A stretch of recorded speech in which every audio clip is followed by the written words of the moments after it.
Olá, investidores, aqui é André Moraes, esse é mais um vídeo falando sobre o momento do mercado de ações.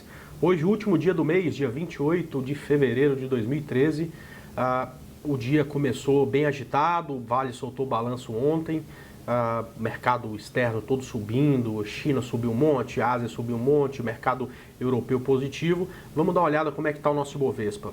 A gente percebe aqui no Ibovespa também, né, aquela correção que a gente falou a partir desse candle de segunda-feira continua, o Ibovespa continua a subir, chegando aqui num ponto aonde já começa a ter as primeiras resistências, mas ainda subindo nesse momento, são 2h30 exatamente da tarde, Ibovespa subindo 0,63, mas aqui a gente já começa a ficar um tanto quanto preocupado com as primeiras resistências, que é exatamente essa média móvel de 17 períodos, onde o preço costuma bater cabeça para voltar a cair. Então tem que ficar atento para quem está comprado.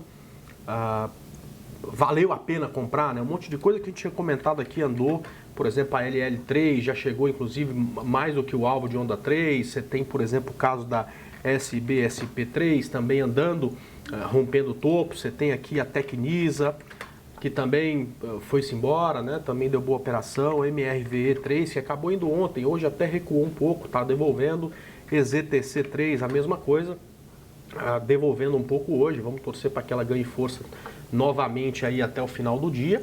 E você tem algumas operações aí que não foram tão bem, por exemplo, TBLE3, que a gente comprou ontem, ela até subiu bastante, mas acabou recuando. Você tem também o caso aqui da HGTX3, que rompeu uma região por alguns centavos, só acabei entrando, ela recuou tudo. Ou seja, você tem ainda um mercado onde você não tem unidade, que é o que a gente sempre fala aqui. Você ainda está aquela troca de farinha. Se acerta muito bem uma ou duas, depois toma do stop em uma ou duas, enquanto o mercado não tem tendência, acaba que você ganha aqui, perde ali, acaba que isso fica até uma coisa natural, normal. Vamos torcer para que, se por acaso esse mercado for esticar um pouco mais, a gente consiga também desenvolver um pouco melhor no mercado. Bom, mas o grande destaque de hoje foi Vale, né?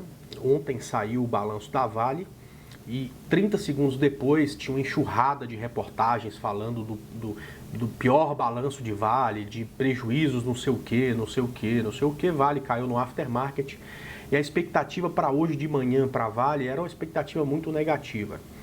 Como o mercado adora contrariar a unanimidade, né, a gente percebe que a partir da abertura de Vale ela teve uma subida incrível. Nesse momento é a maior alta que eu vejo aqui, subindo quase 2%, refletindo muito o que acontece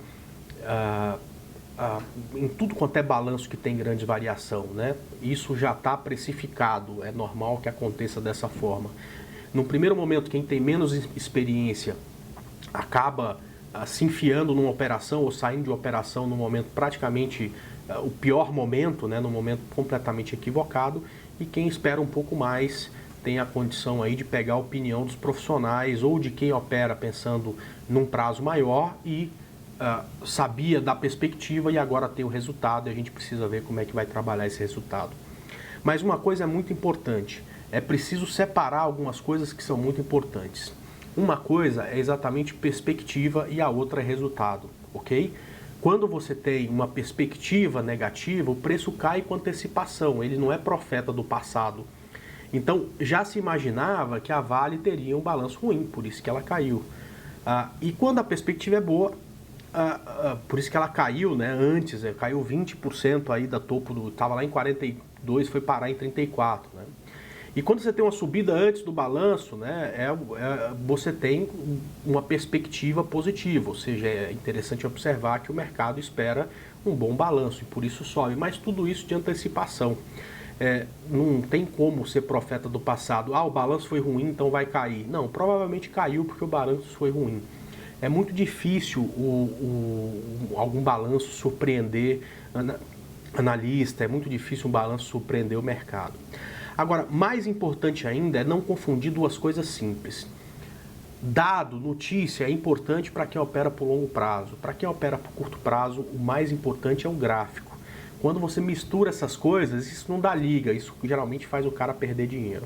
Então, que o desempenho da Vale hoje sirva de lição, como já tivemos aí pelo menos umas 20 esse ano aí de 2013, para que no próximo você atente o seguinte: não faça preconceito. deixe o gráfico te mostrar o caminho se você opera no curto prazo.